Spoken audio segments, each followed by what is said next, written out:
Senior कानूनदान सरदार लतीफ़ खोसा Islamabad high court की इमारत की लिफ्ट में फंस गए। आधे घंटे बाद निकाल लिया गया।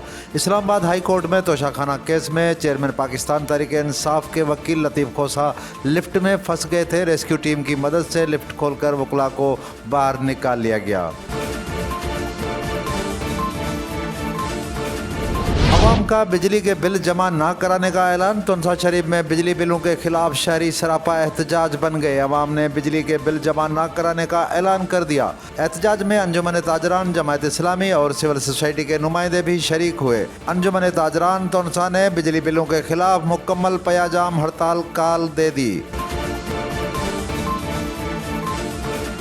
शाह महमूद कुरैशी का मजीद 3 रोज़ा जिस्मानी रिमांड मंजूर। पाकिस्तान तहरीक इंसाफ के वाइस चेयरमैन और साबिक वफाकी वजीर शाह महमूद कुरैशी के मजीद 3 रोज़ा जिस्मानी रिमांड की इस्तदा मंजूर कर ली गई। FIA की तरफ से शाह महमूद कुरैशी के मजीद जिस्मानी रिमांड की इस्तदा की गई थी। खुसूसी अदालत ने फरीकीन के दलाइल के बाद फैसला महफूज कर लिया। चेयरमैन PTI केस में बुशरा बीबी ने बयान हल्फी सुप्रीम कोर्ट में जमा करा दिया। बुशरा बीबी ने अपने बयान हल्फी में कहा कि जेल में चेयरमैन PTI की ज़िंदगी को संगीन खतरात लाहक हैं। बयान हल्फी में उनका कहना था कि ताख़ीर के बायस चेयरमैन PTI से 22 अगस्त को अटक जेल में मुलाकात हुई।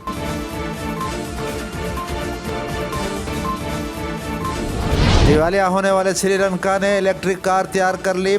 बदतरीन मुआशी बहरान से दो चार श्रीलंका, जिसे हाल में ही डिफ़ाल्ट होने का भी सामना करना पड़ा, उसके बावजूद वहां सरमायाकारों ने मुल्की मईशत को सहारा देने के लिए एक इनकलाबी कदम उठाते हुए इलेक्ट्रिक कार तैयार कर ली है, जिसकी आइंदा साल एक्सपोर्ट भी शुरू हो जाएगी।